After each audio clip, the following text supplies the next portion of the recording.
Bien, comienza aquí una nueva edición de su programa Cita Regional. Gracias por acompañarnos, por su sintonía permanente y habitual. Este es Quinta Visión, su canal en la región de Valparaíso. Y usted, como sabe muy bien, lo primero que hacemos es saludar a quienes van a estar con nosotros en esta mesa en calidad de panelistas, contertulios. El que sabe más es Jaime Varas, concejal de Viña del Mar. ¿Hay alguna otra expresión, Jaime, o no? No. ¿Contertulio? Sí, ¿Qué? invitado y muy agradecido de la invitación. Usted ya no es invitado, usted es casi parte de la casa. Pero aprovecho y pedir disculpas a los panelistas por el retraso nomás. No, ninguno. ¿No tiene acciones, no? No. ¿No? Ah, no.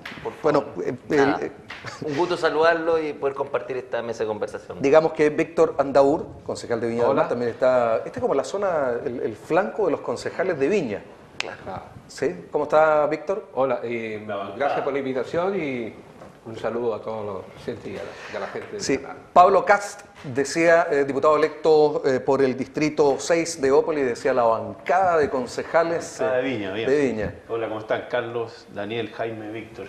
Un gusto estar aquí con ustedes y debatir sobre estos temas tan importantes hoy día aquí para la región. Así es, sí. También por el distrito 6, diputado electo Daniel Verdesi. ¿Cómo está, Daniel? Encantado de estar aquí en esta casa donde he estado antes y saludar a Pablo, a Víctor, a Jaime Jaime Varas. Jaime Varas. Así es. Oye, usted que reclamaba tanto, decía hace tanto tiempo que no me invitaban. Aquí está, pues, ¿ves? Sí, pues claro, uno Pero tiene que salir. tuvo para las elecciones, Daniel, acá.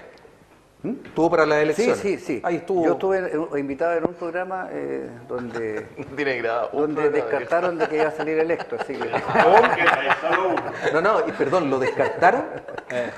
No, bueno. Tan fuertes declaraciones. En todo caso, es siempre un agrado estar acá. Qué bueno. Qué bueno. Hay experiencia y hay un ambiente de cobijo que en realidad yo lo sigo de la tele. O sea, algún día estaré allá, decía yo. Pero bueno. Bueno, hagamos lo siguiente, vamos a ir con un resumen de las principales temáticas que usted seguramente vio a través de nuestro canal Quinta Visión y de los distintos medios de comunicación. Lo que vamos a hacer es entonces colocar mucha atención en lo que viene, que fue preparado por nuestro departamento de prensa, firmado por nuestro director, nuestro jefe de prensa, Bernardo Vélez, y después volvemos a comentar sobre esto y otros, por cierto, temas relevantes de la semana.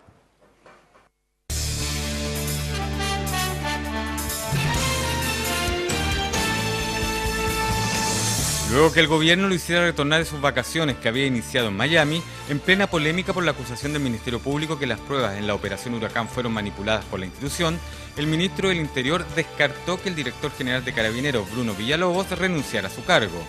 La vocera del Ministerio Público señaló que sobre los pasos a seguir en la operación Huracán, se decidió cerrar la investigación que se genera en virtud de este caso, y al respecto se ha tomado una decisión que es no perseverar, sin prejuicio que se estén evaluando y analizando las distintas opciones. Su primer gran revés político sufrió el alcalde Jorge Sharp, luego que perseverara en su propuesta de 7, 9 y 10,5 metros de restricción a la altura en el proceso de modificación parcial al plan regulador comunal. La votación fue de 9 votos en contra, incluidos los concejales Frente Amplio y 2 a favor, el de la concejala Ruth Cáceres y del propio alcalde. El asesinato de una menor de 1 año y 11 meses a manos de su presunto padre biológico en Puerto Montt reavivó el debate sobre la pena de muerte. En el cuerpo de la niña había quemaduras, hematomas y supuestos signos de abuso sexual.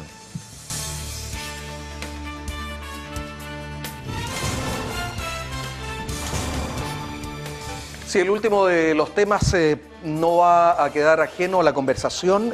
Lo más probable es que no abramos esta discusión, este debate acá en el programa Cita Regional, pero indudablemente que remueve las conciencias de ciudadanas y ciudadanos.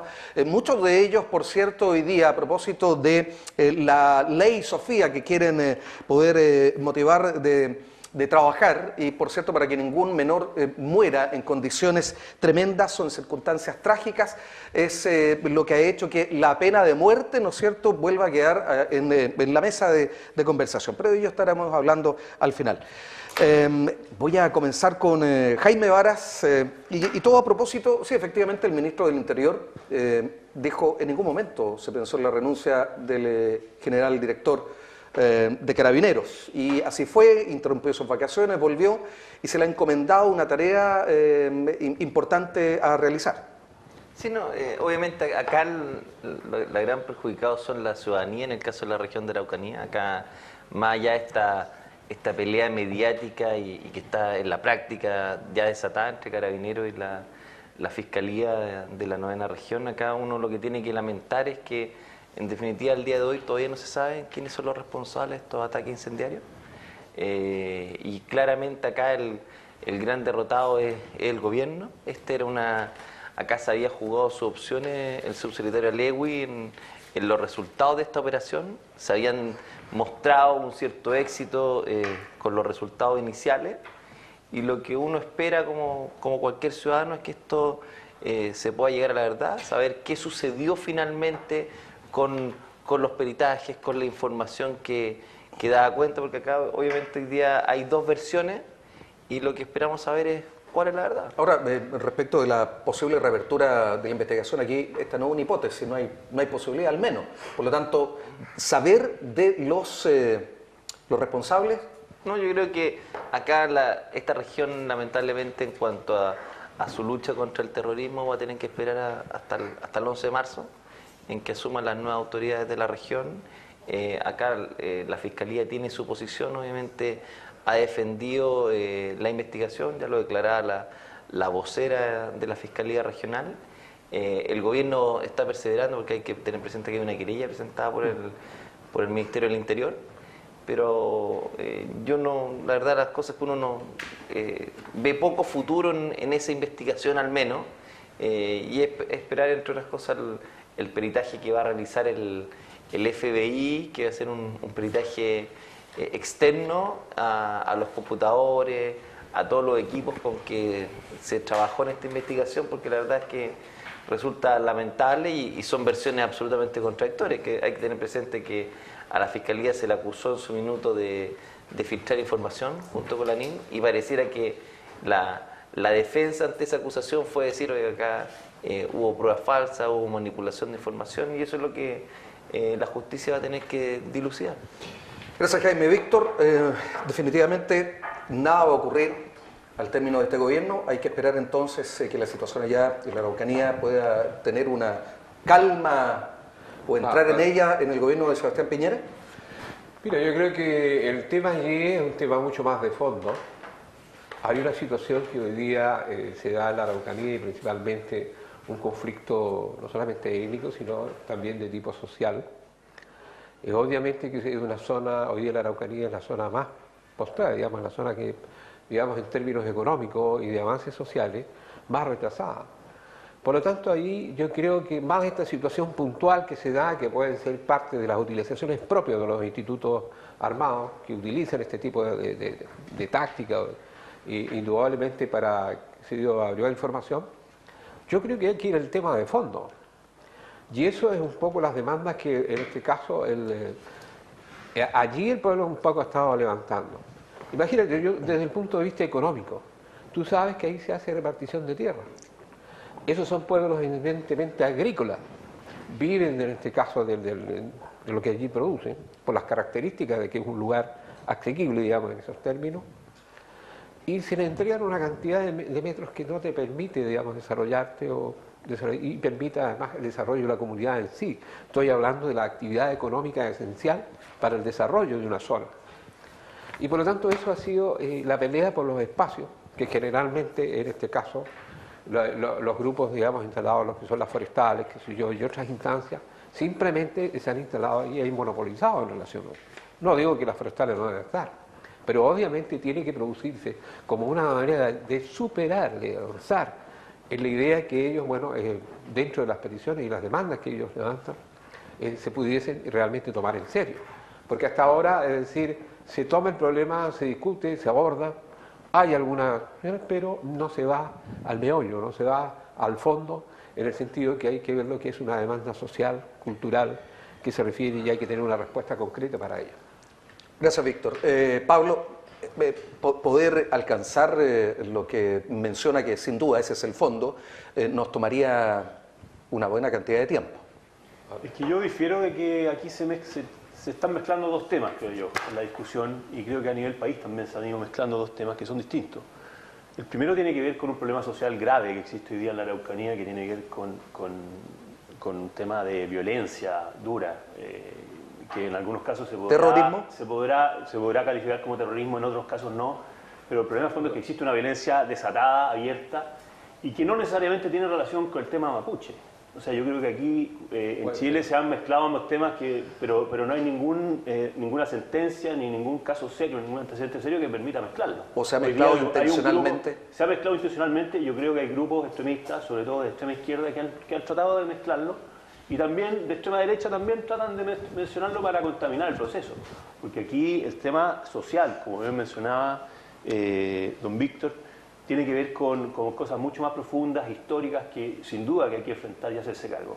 Ahora, yo creo que hoy día lo más grave, y el motivo por el cual estamos aquí conversando, tiene que ver con la operación Huracán, con el proceso judicial que existe en Chile, con el sistema judicial que existe en Chile, que yo creo que estamos en una situación crítica, y yo creo que Chile no le ha tomado el peso a la situación crítica en que estamos, no solo por este caso en particular, que tiene que ver con una supuesta manipulación de evidencia, con una descoordinación entre la Fiscalía y Carabineros, sino que en su conjunto. Hoy día lo que ha quedado en evidencia es que la impunidad reina, campante, sobre todo en casos dramáticos como este, y hoy día estamos en foja cero, en un caso donde ha muerto gente, donde han sido asesinadas personas, han sido quemados maquinaria, y los que sufren las consecuencias también justamente son la misma comunidad de la Araucanía, que no tiene certeza jurídica de cómo poder enfrentar casos de este tipo, no tiene herramientas para poder procesar estos casos. Entonces yo creo que aquí la solución hay que hacer algo mucho más de fondo, más que enfocarnos en este caso de si renuncio o no renuncio el general de Carabineros. Creo que es una historia que viene hace tiempo. A principio de año, hoy día estamos hablando de las vacaciones del general Villalobos, y a principio de año el mismo ministro de Interior, perdón, el subsecretario de Interior se tomó vacaciones a raíz de este mismo caso, pidiendo porque no pudo más con el tema. O sea, creo que aquí son puros síntomas de una cosa más de fondo que hay que enfrentar, y yo creo que la solución pasa por que a nivel global tenemos que generar un consenso de cómo reformar nuestro sistema judicial y generar una integración y una coordinación entre Carabineros y Fiscalía. La Fiscalía no puede seguir haciendo justicia por los medios, sino que tiene que enfocarse en los temas de fondo. Daniel, nos estamos yendo por las ramas entonces. Yo creo que este caso muestra dos fracasos. Primero, el fracaso de una Fiscalía, porque decir de que ¿Cómo está haciendo su trabajo? Que no lo está haciendo bien. Porque también el hecho del conflicto de las policías, que no es una historia... No es una historia nueva, es antigua, donde el episodio de las tanquetas y todo le da un colorido al asunto, pero aquí el tema es saber la verdad. Y saber la verdad, hay que decir, la policía fracasó en llegar a una conclusión que alimente al fiscal para llegar a un diagnóstico, por así decirlo, en jerga médica.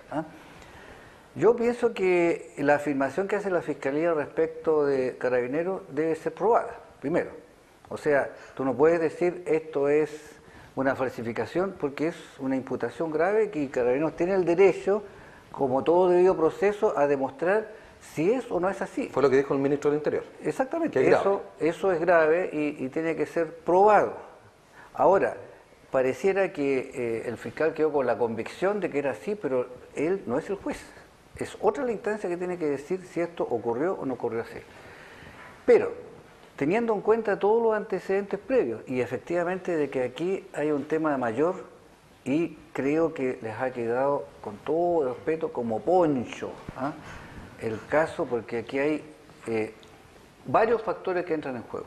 Lo que decía Pablo es cierto, hay terrorismo mixto, no sabemos cuánto es de derecha y cuánto es de izquierda. Estamos hablando de los extremos, porque ni la derecha ni la izquierda son terroristas. Pero resulta que hay cosas sospechosas, camiones que están quemados y que unos dicen que no hay pruebas de que hayan sido, y aparecen las imputaciones falsas. Entonces esto perdió, ¿no es cierto?, calidad, no hay, y el resultado es simplemente un fracaso. Se me fue el tiempo de Daniel Verdesi, pero quería solo ahí una pestañita, unos 10 segundos. ¿Es un fracaso del gobierno? Es que los órganos del gobierno tienen que responder, ¿no es cierto? Porque recordemos que en Chile hay 3 poderes, pues, ejecutivo, son judicial, independientes. Claro. Entonces yo creo que aquí es un problema de Estado, no es del gobierno. Esto afecta a todos. Yo creo que necesitamos saber la verdad. Y no es mala idea el concurso de policías de nivel internacional que llegan al diagnóstico. Cuando se mete el terrorismo, a veces resulta que los terroristas tienen un nivel mayor de tecnología que los pobres nivel que tiene a veces la policía nuestra, en la cual no logran llegar a la causa verdadera, porque es extraño que no lleguemos a ninguna conclusión. Si hay camiones quemados, hay muertos y todo lo demás, alguien tiene que ser responsable. Jaime, separación definitiva y finalmente de funciones y de tareas, Carabineros, fiscalización, investigación, la PDI. No, es decir, yo creo que en el sistema actual la PDI tiene sus brigadas especiales en materia de homicidio, delito económico, hay una serie de unidades en las que funcionan, pero claramente hoy día Carabineros tiene unidades de inteligencia que no podemos desaprovechar, es decir, ahí hay un tema sumamente importante y por lo tanto esto es por lo mismo la importancia que tiene esta investigación con el nivel de acusaciones que se han hecho, de que tiene que, en definitiva, determinarse la verdad. Sí, también no creo que Carabineros haya sido tan burdo de insertar en teléfono mensajes, es decir, eso en cualquier minuto se iba a verificar si fuera de esa dimensión el tema. Pero los análisis, de alguna u otra forma, bueno, pero eso es lo que dice están señalando diciendo eso. Sí, pero eso es lo que dice hoy día la Fiscalía, que es la misma Fiscalía la cual acusan de filtraciones a los mapuches. Pues, entonces, cuando tú empiezas a sumar factores, tú dices, la misma fiscal que está emparejada con un fiscal es aquella que está acusada de filtrar información o adelantar las operaciones a los mismos hoy día acusados. Entonces, eso ya te quita objetividad, entonces te agrega tal cantidad de elementos que tú dices, bueno, por favor, ojalá esta investigación la tomara el fiscal nacional. ¿De insubordinación probable en la institución? ¿De quién es? ¿De Carabineros o de la Fiscalía? Sí. Tú dices, cuando hubo el retraso por la... No, es decir, el tema del decomiso o esa operación está decretada y son 48 horas y dentro de 48 horas se tenía que ejecutar y se ejecutó en 48 horas. Ahora, tú tienes que comprender que está en el nivel de conflicto que llegue la PDI a la unidad de Carabineros y casi llegue a realizar un allanamiento con la prensa. Eso obviamente es poco... quien lo ejecutó de esa manera tiene una necesidad que te demuestra que el nivel de conflictividad que hay ahí es superior. Es decir, esto requiere que probablemente está designado el fiscal de Aysén, pero probablemente esta sea una investigación que tendría que llevar a cabo el propio fiscalado. Víctor. Bueno, yo creo que siguiendo un poco la línea de discusión que hoy día tenemos, yo creo que eso le lleva a uno la insuficiencia que efectivamente se tiene como Estado. El hecho que yo creo que tú has un rasgo muy fuerte de la militarización que vivió el Estado chileno, principalmente en épocas pasadas, y que hay ciertos rasgos, ciertas formas, ciertos estilos de actuar, que es parte de generaciones ya de lo que son distintas instancias armadas que hoy día se tienen en el país. Y por lo tanto esa licencia que se otorga, que muchas veces es superior a lo que es, por así decirlo, el resto de la sociedad, y en particular en estos casos, hace que al final caerse en situaciones como esta. Que al final era producto de errores, porque a mí no me parece extraño en cuanto a la forma que operan. Es una cuestión así en todos lados. Todos los aparatos militares, llamemos Fuerzas Armadas, ¿verdad?, tienen instancias de inteligencia de años y que juegan un rol fundamental en ese aspecto. Ellos arman su propio cuento. Si el lío hasta dónde estos aparatos militares adquieren cierta autonomía para instalar sus ideas, sus direcciones, sus proyecciones y incentivar a hacer política a su manera, que es la que está poniendo en evidencia. Esta disputa que tenemos en este caso con Fiscalía, los aparatos que podemos decir de la sociedad civil en sí que se ha dado, entran en conflicto. Por lo tanto, hay un tema más de fondo en eso. Un conflicto que tiene que ver con la interpretación y la forma, el modo, el estilo que opera cada cual. ¿Cómo se soluciona aquello? Yo creo que esto es, en parte sincerando, hay que cambiar muchos aspectos de lo que es el Estado mismo que tiene al respecto. La legislación que tenemos hoy día es insuficiente. La manera de fiscalización, el control, la promoción en sí, incluso de lo que son, por ejemplo, los cuadros en estas funciones, necesariamente tiene que tener una revisión más de fondo. Porque esto revela y te pone en cuestión de que cualquier día, en esta situación, simplemente estos sectores pueden armar y desarrollar y lleguemos a situaciones indeseables como puede ser un golpe de Estado. Quedan 3 minutos para ir a la pausa.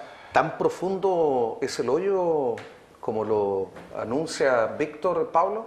Yo no iría tan lejos con las especulaciones de mi amigo, pero sí yo creo remarcar un punto que a mí me parece clave, que tiene que ver con respecto a cómo se desempeña hoy día y cómo se formuló desde un inicio el rol de la Fiscalía. Que yo creo que hoy día hemos visto que se han convertido en verdaderos rockstar, en verdaderos showman que llevan adelante sus procesos a través de los medios y a través de la prensa. Como los fiscales que renunciaron, por ejemplo.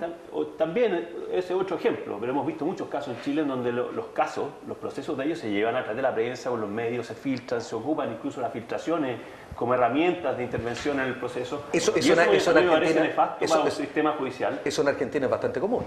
En Estados Unidos es un delito filtrar cosas porque tú tienes que mantener la autonomía de tu proceso. Por ejemplo, que se haya filtrado incluso la declaración de que estas pruebas de los celulares fueron manipuladas, a mí me parece gravísimo. Eso debería haber sido una cosa que se manejara interiormente entre el Ministerio del Interior, la Fiscalía y Carabineros.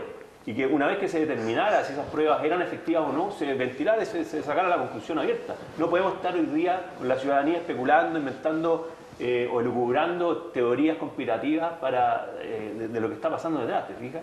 Entonces yo creo que es muy importante que la Fiscalía se remita a su trabajo, que es llevar adelante los procesos judiciales sin la mediatización de su contenido. Carabineros cumpla su rol, que a mí en este caso me parece que lo cumplió a cabalidad, obviamente. Si es que hay una intervención de las pruebas es gravísimo y tienes que pagar las consecuencias todos los responsables. ¿Desde la cabeza? Pero absolutamente, todas las personas que han estado involucradas.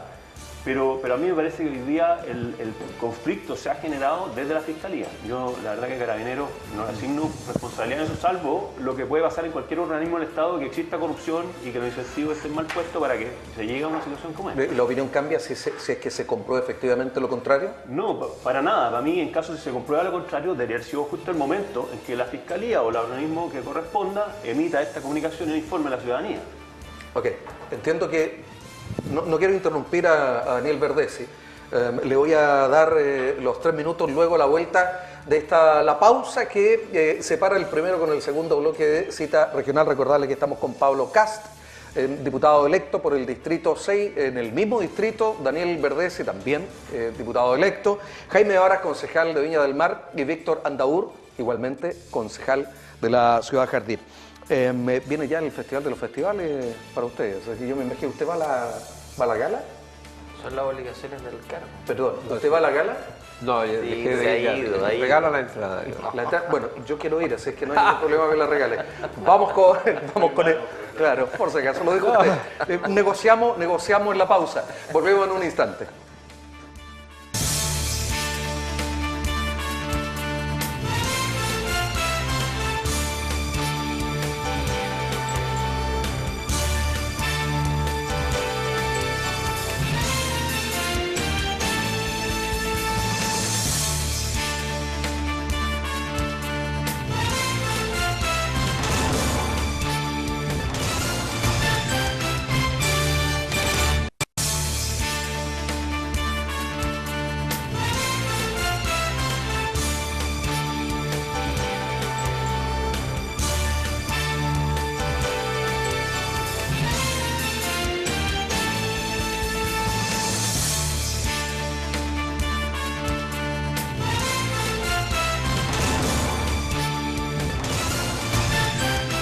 Muy bien, volvemos a la conversación en esta edición de Cita Regional y quedó pendiente Daniel Verdesi, a quien le damos la palabra, y ya estamos cerrando entonces el tema que hemos abordado en primer lugar. Daniel. Mira, yo creo que en el tema de lo que es la modernización de un Estado y el dejar la farándula en los temas públicos, yo pongo en el banquillo acusado a la Fiscalía, al Ministerio Público. porque hay muchos fiscales que toman esto como un punto para hacerse famosos, conocidos, incluso con ciertas estéticas, digamos, que eso llaman la atención. Crítico total. Sus declaraciones no les van a gustar mucho a los fiscales. Naturalmente, y me alegra mucho, porque yo creo que el rol del fiscal debe ser la extrema prudencia, jamás filtrar un documento, el silencio de los procesos, ¿no es cierto?, y hacerse asesorar por verdaderos expertos que ellos tienen las facultades y el poder para conseguirlas. Cuando no les gusta un experto del Estado pueden buscar incluso a nivel internacional. Yo creo que eso no se ha hecho. Yo pienso de que hay que revisar profundamente el rol del Ministerio Público, no en el diseño estructural, sino que recordar de que el que es juez no es el fiscal, sino que el Poder Judicial, que tiene establecido con otros parámetros y que ellos son los que aportan y hacen la acusación para que finalmente se tome la decisión.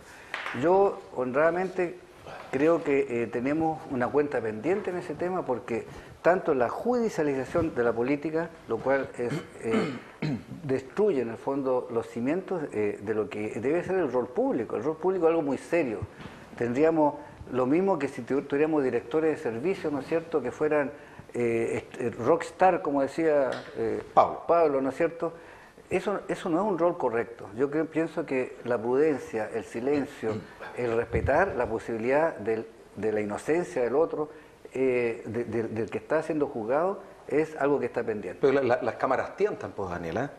Las cámaras tientan, pero resulta de que la causa pública tiene que tener todo lo contrario. El fiscal no debería salir nunca en la tele, pues, el fiscal, tal vez el fiscal nacional, ¿no es cierto? Pero ¿por qué esto es una guerra que yo renuncio?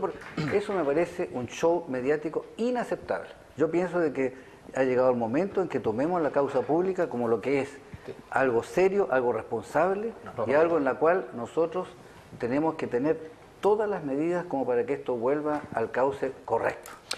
Bien, Jaime, vamos, gracias Daniel. Vamos ahora, tuvimos a Marcelo Barraza, concejal por Valparaíso, en una oportunidad en las noticias, en la entrevista en estudio.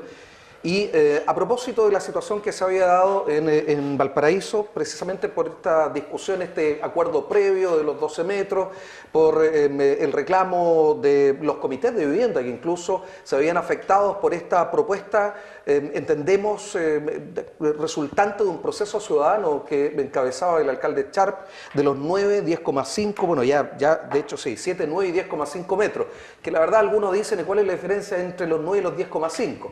Desde 1984 que no se ha hecho un cambio en el plano regulador de Valparaíso y por lo tanto aquí iban a haber algunas modificaciones en algunos sectores. Esto fue como una crónica, una muerte anunciada. Finalmente en la votación en consejo se autoconvocó primeramente y luego en la discusión final pierde el alcalde Charp. Aquí hay una especie de golpe de timón, de primer revés político de la autoridad. Sin perjuicio que no me gusta inmiscuirme en los problemas y los conflictos de otras comunas. Aquí está para comentar. Sí, pero claramente hay una visión de ciudad distinta que tiene hoy día el consejo y el alcalde. O sea, no todo el consejo. Bueno, pero obtuvo un voto. Por eso digo, no. No todo el consejo, la mayoría está en contra. Pero en definitiva el conflicto entre el consejo, la visión del consejo y la visión del alcalde. La verdad, la cosa, como lo comentaste, cuando esta discusión entre los nuevos, los 12, yo pensaba que estábamos hablando de pisos, no de metro, y la verdad de las cosas es que yo comparto la preocupación respecto a los comités de vivienda, es decir, muchas veces, y es el mayor cuidado que hay que tener cuando se legisla, y sobre todo cuando se legisla de manera express, que muchas veces ocurre con los seccionales, es que claramente cuando tú empiezas con estos procesos de restricción en altura, los más perjudicados van a ser las viviendas sociales, porque en definitiva tú lo que generas es un mayor costo de los terrenos, se produce un encarecimiento, y por eso no es baladí que hoy día 13 comités de vivienda estén en contra de esta propuesta, y además que en la discusión técnica, hoy día al no aprobarse por parte del Consejo, no es que tuviera la opción el Consejo de de aprobar la medida que ellos están a favor, sino que el efecto que se genera es que se retrotrae el proceso de nuevo seccional a la etapa de participación ciudadana con objeto de, en definitiva, a los vecinos informarles y que en definitiva tomen parte de que no van a ser los 9 pisos, sino que sería la opción de los 12 metros la fórmula que se fijaría. Y esa es la discusión que hoy día tienen y obviamente Valparaíso va a tener que zanjar eso y teniendo presente que hoy día, yo no conozco la cifra ya en cuanto al efecto de construcción de viviendas, pero obviamente todas estas medidas lo único que hacen es desincentivar la construcción. Sí, bueno, además que la voz que en el último tiempo se venía escuchando, Víctor, era evitar la construcción en altura, pero cuando estábamos hablando sobre, no sé, tal como ya lo mencionaba de alguna manera Jaime Vara, 9 metros, 12 metros, 30 y 32 pisos, etc. Y el estándar de la construcción social está precisamente en los 4 pisos, además por un tema de exigencia de elevación, después de ascensor, etc. El alcalde Charp acusó a los integrantes del Consejo Municipal que estaban en contra de su propuesta de utilizar políticamente este tema y además lo tengo anotado acá, de mentirle a la ciudadanía. Mira, yo creo que en esto, en primer lugar, deben ser procesos sociales, ¿ya? Porque es un tema, es como plantearse en el barrio que yo quiero vivir, ¿ya? Y por lo tanto, siempre se debe ser, cuando se habla, digamos, del plan regulador, plantea el tema de la territorialidad, plantea y cómo debe ser esa y la armonía con la naturaleza. Valparaíso tiene sus características especiales que tú no podías aplicar igual que en cualquier otra ciudad así a rajatabla, digamos. Y obviamente que pueden, y eso yo creo que es una de las falencias que existen hoy día, pero yo también lo hablo en el caso de Viña del Mar, porque, por ejemplo, hoy día hay muchas protestas aquí, sobre todo en la subida que tenemos en el sentido de Lampa, que hay varios permisos que ya están establecidos de acuerdo, y que eso va a perjudicar un poco el área y en general los habitantes de allí lo están señalando. Y digo con esto un proceso social, porque igual tiene que siempre ir una consulta con la ciudadanía de cómo diablos queremos, porque son los que van a vivir ahí en definitiva. Van a ser los concejales y por lo tanto esto tiene que activarse. Pero perdón, puedo equivocarme, pero entiendo que la propuesta esta del alcalde Charp tuvo de alguna u otra forma un proceso de consulta ciudadana. El número no sé si es tan representativo de la ciudad. Claro, porque esto... Yo te digo, mira, en este minuto se está la discusión en el caso nuestro, en el día además del plan regulador comunal. Ya, acá han habido experiencias como fue el caso de la gente de Recreo, como fue Santa Inés, en las cuales lograron los pobladores, a través de sus propias organizaciones, instalar y demandar, y instalar en este caso elementos legales como era justamente la creación de seccionales que impedían seguir desarrollando el crecimiento en altura.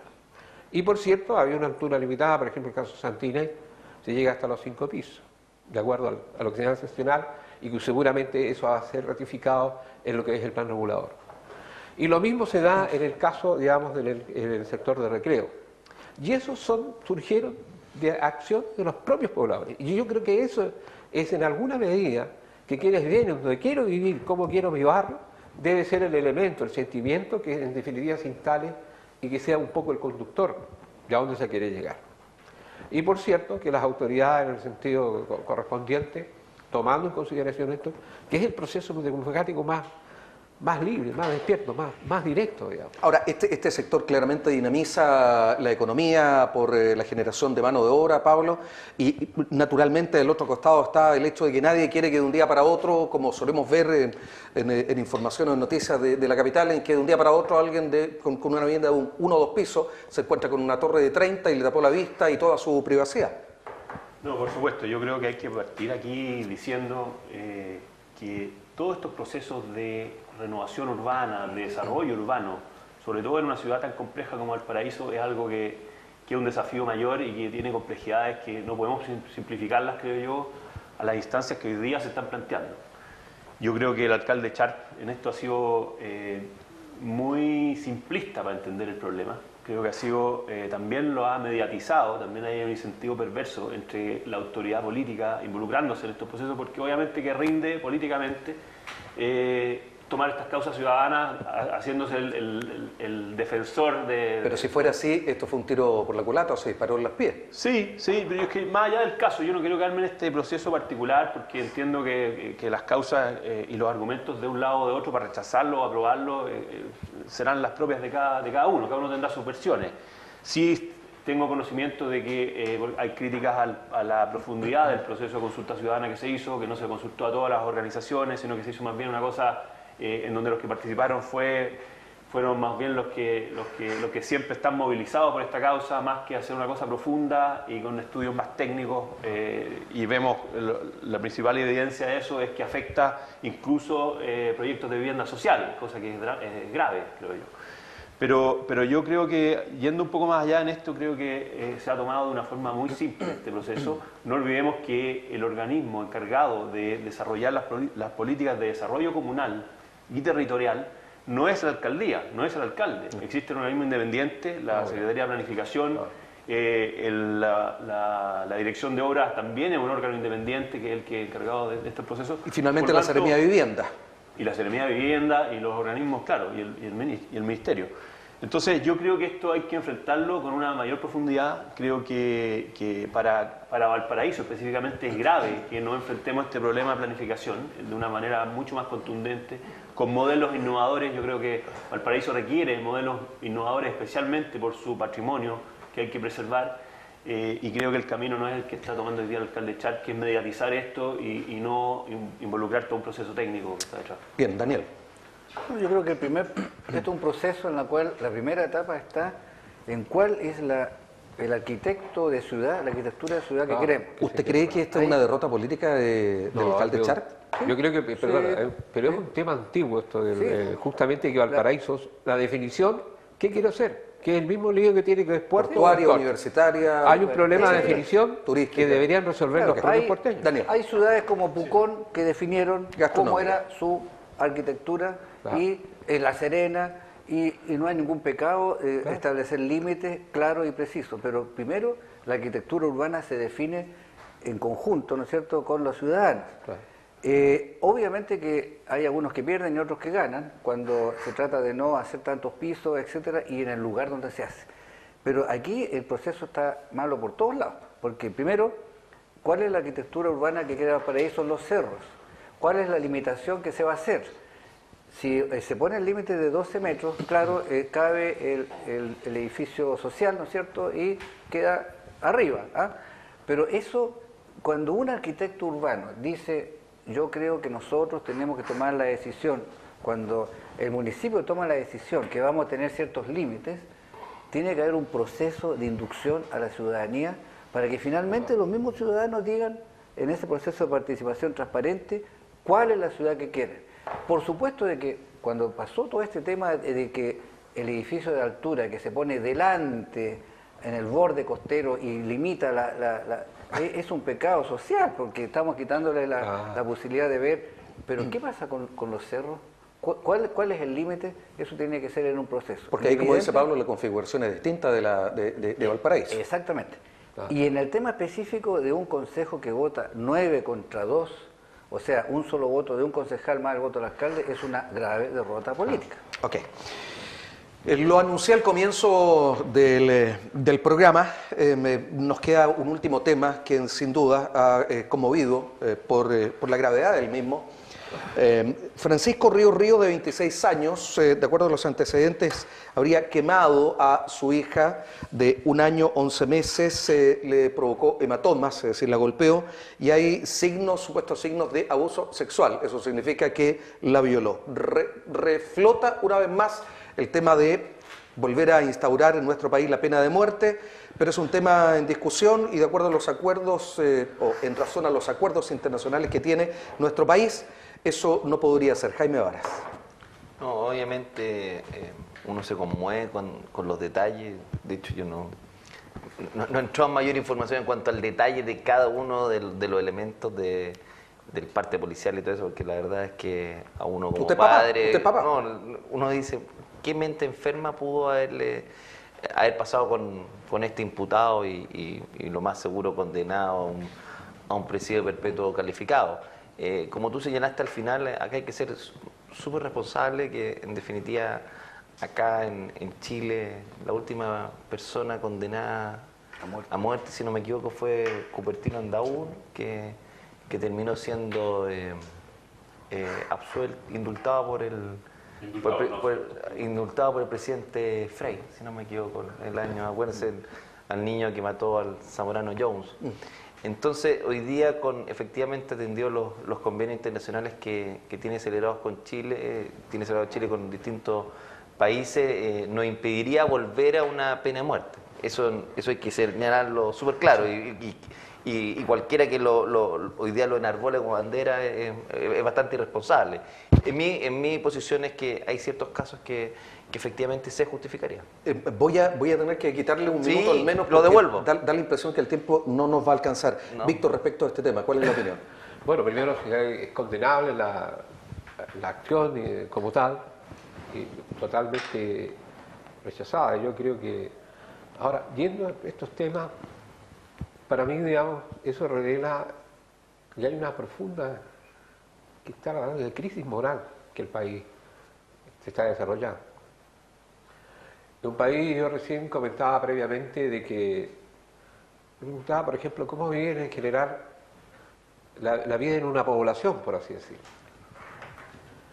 donde los hogares, la mayoría, están llenas por mujeres que son las individuales dueñas de casa, son las jefas de hogar, deben salir a trabajar, los niños quedan solos, esos niños se crean en esta, y va generando todo este germen, digamos, de acciones de tipos que al final son mentalmente, digamos, tipos que no puede decir que son un ser humano como tal.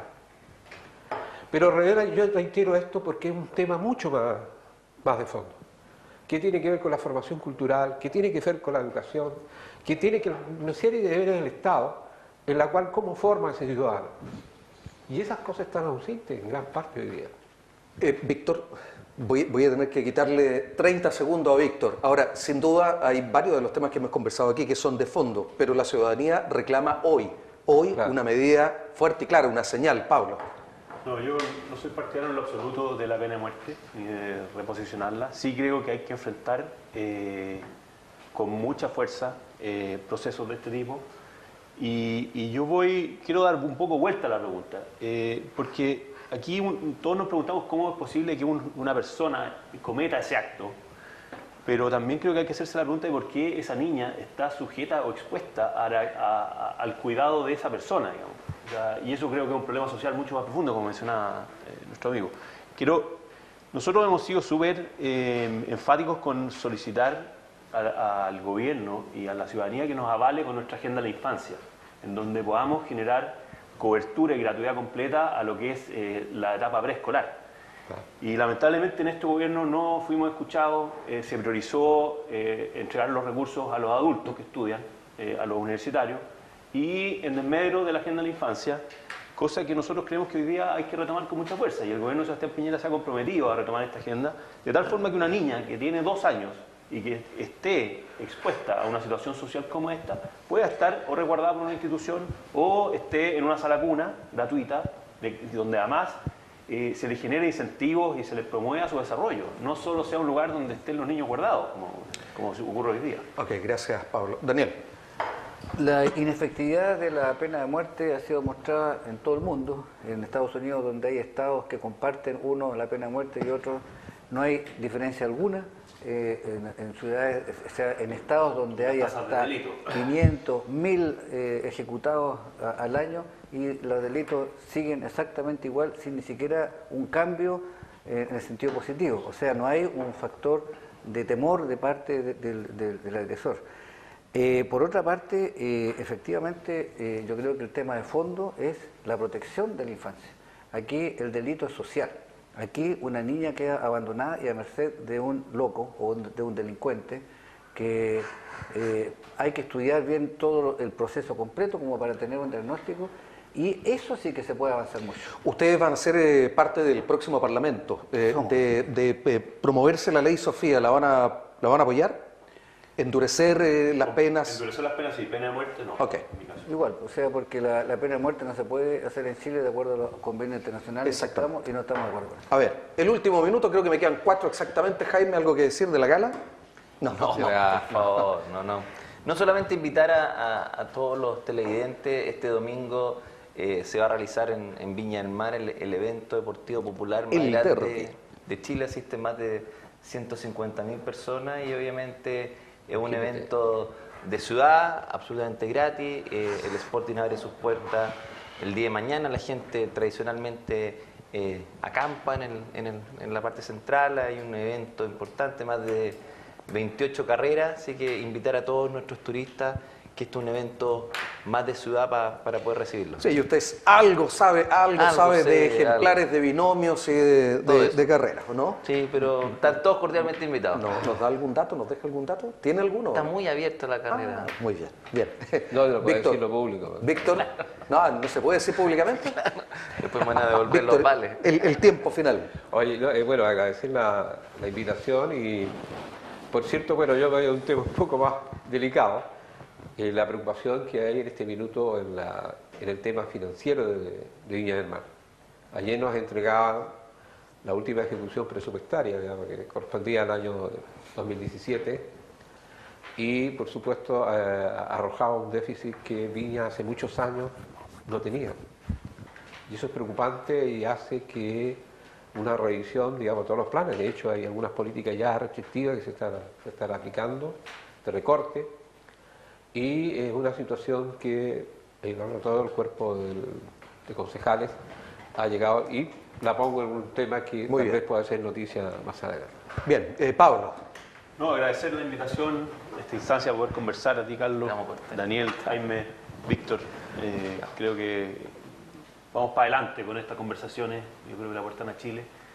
Y desde ya el compromiso nuestro como bancada y como sector en ojalá tratar de enfrentar estos temas y aportar desde el Parlamento una solución. ¿Buscando domicilio fijo ahora en el distrito tan grande que tienen? Así es, en Hijuela, hay un punto equidistante. Tiene como hasta una chiquitita, pero un corazón grande. Tiene como 26 comunas para elegir. Desde Quilpué hasta los Andes. Desde Quilpué hasta los Andes y el norte hasta Petorca. Claro. Exactamente. Chincol. Lo mismo que Daniel. Bueno, yo vivo en Quilpué desde hace... ¿Y cómo lo va a hacer hasta 30 años? No, bueno, yo viajo todos los días a La Ligua prácticamente y toda la vida he viajado en mi región. Pero me voy a preocupar de un tema, de la construcción, de que se verifique el desarrollo y la construcción de los hospitales que están en curso, como el Quillota Petorca, como el Marga Marga, que está ahí, la cosa hay que apurarlo. Oiga. Y que en el Bamburen el acelerador lineal para el tratamiento de los cánceres. ¿Qué significa que el acelerador lineal no esté operando en el Bamburen? Es grave porque resulta que hay muchos cánceres que no están siendo tratados adecuadamente y con tiempo de espera que producen una gran angustia de pacientes que tienen cáncer y que saben de que esto va avanzando y no hay un tratamiento adecuado. Se nos acabó el tiempo. Usted tiene una despedida, creo que en el hospital. El próximo lunes a las 11 de la mañana ¿Estamos invitados nosotros o no? Es que sabes, son pacientes que sobrevivieron, digamos, que van a hacerlo No son pocos. No son pacientes suyos. No, son pacientes que me dijeron que querían hacer una despedida y el director vuelve de vacaciones y me da la mano. Quiero decirle al diputado electo que nunca habíamos terminado un programa así. Con pacientes que Es una verdad cruel, ¿eh? No van a colocar pacientes que en realidad no sobreviven, ¿no? No hay un montaje ahí, no. No, para nada. Bien. Acá no. Bien, agradecer entonces a Pablo Cast, a Daniel Verdesi, ambos diputados electos por el Distrito 6, de igual forma a Víctor Andaur y Jaime Varaz, concejales de Viña del Mar. Gracias por habernos acompañado y a ustedes, por cierto, sigan en nuestra sintonía y nos vemos en una próxima edición de Cita Regional.